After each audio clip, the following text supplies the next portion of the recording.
આજે શેર બજારમાં સપ્તાહના બીજા દિવસે શુભ શરૂઆત થઈ છે ત્યારે શેર બજારની મંગળ શરૂઆત થઈ સેન્સેક્સ 167 પોઈન્ટના ઉછાળા સાથે ખુલ્યો. જાણો નિફ્ટીના હાલ અમારા આ ખાસ અહેવાલમાં.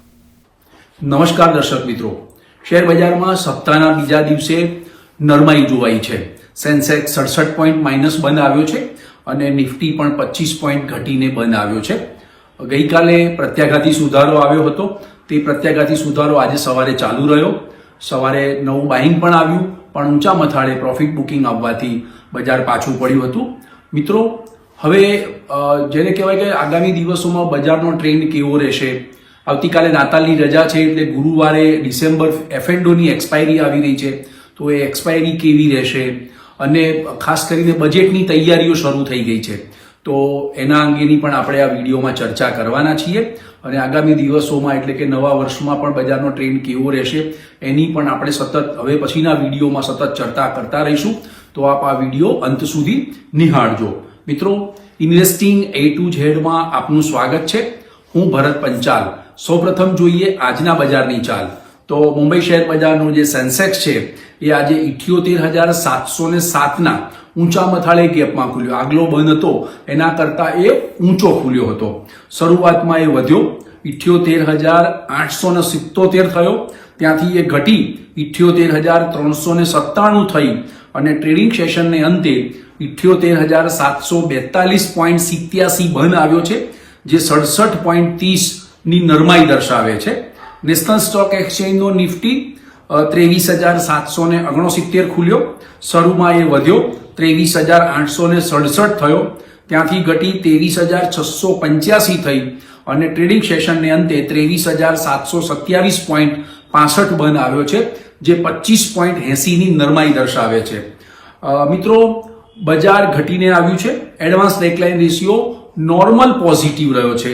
1443 સ્ટોકના ભાવ વધ્યા છે, 1334 સ્ટોકના ભાવ ઘટ્યા છે અને 102 સ્ટોક છે એ અનચેન્જ રહ્યા છે. નિફ્ટી 50માં જોઈએ તો નિફ્ટી 50માં 22 સ્ટોક છે એ વધ્યા છે અને એની સામે 28 સ્ટોકના ભાવ ઘટીને આવ્યા છે. આજે 39 સ્ટોક 52 વીકની હાઈ ઉપર બંધ રહ્યા છે અને 51 સ્ટોક છે એ 52 વીક લો નીચે બંધ રહ્યા છે. સર્કિટ બ્રેકરની વાત કરીએ તો આજે 80 સ્ટોક છે એમાં અપર સર્કિટ આવી હતી અને 62 સ્ટોક છે એમાં લોઅર સર્કિટ આવી હતી. ટોપ ગેઇનર અને ટોપ લૂઝર્સ પર નજર કરીએ તો આજના ટોપ ગેઇનર્સ છે, સૌથી વધુ ઉચકાયેલા શેર છે Tata motor, Adani enterprise, Eicher motor, Nestle અને BPCL. તેવી જ રીતે સૌથી વધુ ગગડેલા શેર છે power grid, JSW steel, SBI life, Titan અને ઇન્ફોસિસ. મિત્રો, ગઈકાલે મોડી રાત્રે સતત ત્રીજી ટ્રેડિંગ સેશનમાં ડાઉ જોન્સ 66 પોઈન્ટ પ્લસ આવ્યો છે, એટલે એની અસર આપણને અહીંયા જોવા મળી. ખાસ કરીને એશિયન સ્ટોક માર્કેટમાં હોંગકોંગ, સિંગાપોર, થાઈલેન્ડ અને શાંઘાઈ, ચાઇનાનું શાંઘાઈ ઇન્ડેક્સ પ્લસ હતા. તેની સામે જાપાન, કોરિયા અને જાકાર્તાના ઇન્ડેક્સ માઇનસ હતા. યુરોપ પ્લસ હતું, યુરોપિયન સ્ટોક માર્કેટ પ્લસ હતા. ડાઉ જોન્સ ફ્યુચર આખો દિવસ આજે 26 પોઈન્ટ પ્લસ રહ્યું છે, એટલે એની અસર આપણને જોવા મળી હતી. આજની ટ્રેડિંગ સેશનમાં ઓટો અને IT સેક્ટરના સ્ટોકમાં આપણને નવું બાઇંગ જોવાયું, એટલે એમાં આપણને સુધારો જોવા મળ્યો છે. તેવી જ રીતે કેમિકલ સ્ટોક્સ છે એમાં પણ નવું બાઇંગ આવ્યું અને એ પણ પ્લસ બંધ રહ્યા છે. પણ મેટલ અને પાવર સેક્ટરના શેરોમાં ભારે વેચવાલી આવી હતી, જેને કારણે એ માઇનસમાં ક્લોઝિંગ આવ્યા છે.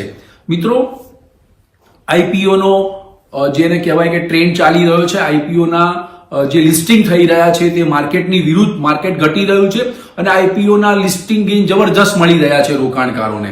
તો બે ઇસ્યુની માહિતી છે આપણી પાસે કે મમતા મશીનરીનો IPO 195 ગણો ભરાયો છે અને ડેમ કેપિટલનો IPO છે એ 81 ટાઈમ ભરાયો છે, એટલે ખૂબ સારા રિસ્પોન્સ મળ્યા છે અને આટલો બધો ઓવર સબસ્ક્રાઇબ થયા છે. બીજી વાત કરવી હતી કે કોર્પોરેટ ન્યૂઝ કેટલાક મહત્વના છે એના ઉપર નજર કરી લઈએ. તો BEL જે છે, BEL ને 973 કરોડનો નવો ઓર્ડર મળ્યો છે અને એ ઓર્ડર છે metro rail, radar, communication equipment બનાવવાનો ઓર્ડર છે અને ચાલુ નાણાકીય વર્ષમાં BEL કંપનીને 9,800 કરોડની ઓર્ડર બુક થઈ ગઈ છે, એટલે સ્ટ્રોંગ ઓર્ડર બુક છે. ટાટા કેપિટલ આઈપીઓ ની તૈયારી કરી રહ્યું છે. 15,000 કરોડનો મેગા આઈપીઓ આવી રહ્યો છે. એટલે ટાટા ગ્રુપના જેને કહેવાય કે એમાં એક નવો જોશ જોવા મળી રહ્યો છે. એને કારણે આજે ટાટા ગ્રુપના તમામ સ્ટોકમાં આપણને તેજી જોવા મળી હતી, નવું બાઇંગ આવ્યું હતું. બીજી વાત છે કે BPCL ને આંધ્રપ્રદેશમાં ગ્રીનફિલ્ડ રિફાઇનરી શરૂ કરવા માટે બોર્ડની મંજૂરી મળી ગઈ છે. એટલે એ પેટ્રોકેમિકલ કોમ્પ્લેક્સ સ્થાપશે અને ત્યાં ગ્રીનફિલ્ડ રિફાઇનરી સ્થાપશે અને એમાં 6100 કરોડનો ખર્ચ કરશે, એટલે કે રોકાણ ત્યાં કરવાના છે. બીજા કોર્પોરેટ ન્યૂઝ છે, ગલ્ફ ઓઇલ લુબ્રિકેન્ટ્સે નાયરા એનર્જી સાથે પ્રીમિયમ ઓટોમેટિવ લુબ્રિકેન્ટ્સ માટેના કરાર કર્યા છે. એટલે મિત્રો આ બધા એક સમાચાર હતા કે જે કોર્પોરેટ ન્યૂઝ હતા. હવે જોઈએ કે હવે પછીના દિવસોમાં બજારનો ટ્રેન્ડ કેવો રહેશે. F&Oની એક્સપાયરી ગુરુવારે આવી રહી છે, બુધવારે નાતાલની રજા છે આવતીકાલે. એટલે અને બીજું ઇન્ડિયા VXI એટલે વોલેટિલિટી ઇન્ડેક્સ છે એ 3% નીચે ઉતરી ગયો છે.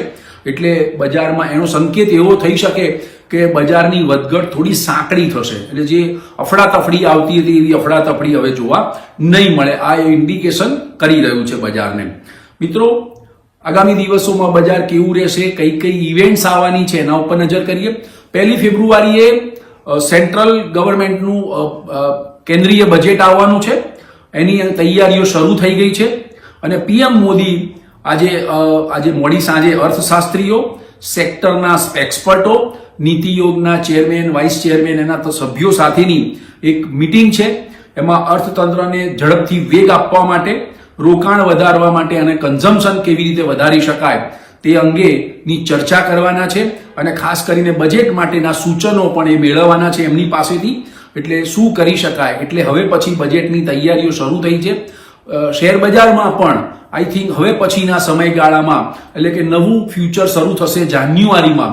F&Oમાં નવી સિરીઝ શરૂ થશે. એમાં પણ બજેટને લઈને જેને કહેવાય કે પોઝિશન ઊભી થશે, લોંગ ટર્મ પોઝિશન ઊભી થશે. એ કઈ તરફની પોઝિશન ઊભી થાય છે એ તો આગામી સમય કહેશે. બજારના ભાવ બોલશે, બજારનો ઇન્ડેક્સ બોલશે. એટલે આપણે હમણાં વેઇટ એન્ડ વોચ કરીશું. બીજું મિત્રો, આઈપીઓની આપણે વાત કરતા હતા તો આઈપીઓમાં જે કહેવાય કે 9 આઈપીઓ આવીને ગયા છે. આજે જે ફિગર આવ્યા છે તેમાં 9 આઈપીઓમાં 2 લાખ કરોડની રકમનું રોકાણ થયું છે. 2 લાખ કરોડનું રોકાણ થયું છે. આટલી રકમ બ્લોક થઈ છે ઇન્વેસ્ટરોના એકાઉન્ટમાંથી. આપણે બજારમાં એમ કહીએ કે મંદી છે, પણ ના, મંદી નથી. રોકાણ માટે ખૂબ પૈસા આવી રહ્યા છે. લિક્વિડિટીનો પ્રવાહ સ્ટોક માર્કેટ તરફ આવી રહ્યો છે. એટલે આ એક એક્ઝામ્પલ આપને આપું છું. બીજા એક મને ગઈકાલના વિડીયોમાં એક રોકાણકારે પ્રશ્ન પૂછ્યો હતો કે બજાર ઘટે ત્યારે અમારો પોર્ટફોલિયોનું ધોવાણ થઈ જાય છે. તો મિત્રો, જ્યારે બજાર ઘટે ત્યારે તમારા પોર્ટફોલિયોમાં થોડી ઘણી અસર તો થવાની. કારણ કે ઇન્ડેક્સ બેઝ સ્ટોક ઘટે એની પાછળ સ્મોલ કેપ અને મિડ કેપ સ્ટોક પણ ઘટતા હોય છે. તો દરેક જ્યારે બજાર ઘટે ત્યારે પોર્ટફોલિયોને અસર થતી હોય છે અને આપનું જે ઇન્વેસ્ટમેન્ટ હોય એમાં થોડી ઘણી અંશે એટલે કે જે નુકસાન થતું હોય અથવા નફો થતો હોય તો નફો થોડો ઓછો થાય, પણ એ પોર્ટફોલિયોમાં ઘટાડો તો અવશ્ય થતો હોય છે બજાર ઘટે ત્યારે. પણ બજાર વધે ત્યારે તમારો પોર્ટફોલિયો ચોક્કસ વધશે. પણ પોર્ટફોલિયો તમારો એવો સારો હોવો જોઈએ કે જે ફંડામેન્ટલી સારા સ્ટોક્સ આપના પોર્ટફોલિયોમાં હોય, ટેકનિકલી સારા સ્ટોક હોય અને જે અર્નિંગ આપતા હોય, ડિવિડન્ડ સારું આપતા હોય, બોનસ શેર આપતા હોય, એવા બ્લુ ચીપ સ્ટોક્સમાં આપ ઇન્વેસ્ટમેન્ટ કરશો તો આપના પોર્ટફોલિયોમાં બહુ મોટું નુકસાન નહીં આવે જ્યારે બજાર ઘટે ત્યારે. અને ભવિષ્યમાં જ્યારે બજાર સુધરશે ત્યારે એમાં ઝડપથી ઉછાળો તમારા પોર્ટફોલિયોમાં જોવા મળશે. એટલે આ એક સવાલનો જવાબ મેં તમને લઈ લીધો છે આજના વિડીયોમાં. બીજું મિત્રો, FIIના ફિગરની વાત કરતા હતા તો FIIએ ગઈકાલે 23મી ડિસેમ્બરે 168 કરોડનું નેટ સેલ કર્યું હતું. એટલે કે સેલિંગનું પ્રેશર થોડું ઓછું થયું છે. અને સામે DIIએ 23મી ડિસેમ્બરે 2227 કરોડનું નેટ બાય કર્યું હતું. પણ મિત્રો જોઈએ તો 6 ટ્રેડિંગ સેશન સળંગ ડિસેમ્બર મહિનાના એન્ડિંગની 6 ટ્રેડિંગ સેશનમાં FII સતત વેચવાલ રહી છે. એને 4289 કરોડનું નેટ સેલ કર્યું છે. હવે નવા વર્ષની વાત કરીએ તો FIIની વેચવાલી અટકી જશે તો બજારમાં સુધારો આવશે કે નવી તેજી થશે. આ એક શરત છે કે FIIનું સેલિંગ પ્રેશર અટકવું જોઈએ. બીજી વાત, હવે પછીના દિવસોમાં બજારનો ટ્રેન્ડ કેવો રહેશે તો નિફ્ટીમાં 2 લેવલ આપું છું, 23,800 થી ઘટવું ન જોઈએ અને 24,300 ઉપરનું 24,350 ઉપરનું ક્લોઝિંગ આવે તો બજારમાં તેજી થશે. અને મેં તમને કહ્યું કે FII નું સેલિંગ અટકે તો તેજી થશે. બેંક નિફ્ટીની વાત કરીએ તો બેંક નિફ્ટી જે આજે મંથલી એક્સપાયરી હતી બેંક નિફ્ટીમાં, તો એ 84 પોઈન્ટ ઘટીને 51,233 બંધ આવી છે.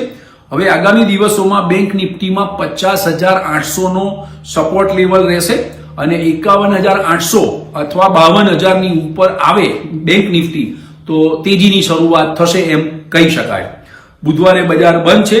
ગુરુવારે ડિસેમ્બર F&O ની એક્સપાયરી છે. F&O ની એક્સપાયરી થઈ જવા દો અને જાન્યુઆરી મહિનાની F&O શરૂ થવા દો, પછી બજારનો ટ્રેન્ડ ક્લિયર થશે અને બજેટ પહેલા બજારની અંદર તેજી થશે કે મંદી થશે એની પોઝિશન કઈ લેવાય છે એના ઉપર આપણે જજ કરીશું, નક્કી કરીશું. તો મિત્રો, આ વિડીયો આપ અંત સુધી નિહાળ્યો છે અને હવે પછીના દિવસોમાં જે 1 ફેબ્રુઆરીએ બજેટ આવે છે ત્યાં સુધી આ વિડીયો આપ અંત સુધી નિહાળજો. આપણે દરરોજ વિડીયોમાં બજેટ અંગેનું ચર્ચા કરીશું કે બજેટ કેવું આવશે, બજેટની બજાર ઉપર શું અસર પડશે અને હવે પછી જે બજેટ આવવાનું છે તો કયા સેક્ટરમાં એની અસર થવાની છે એ પણ ચર્ચા કરીશું.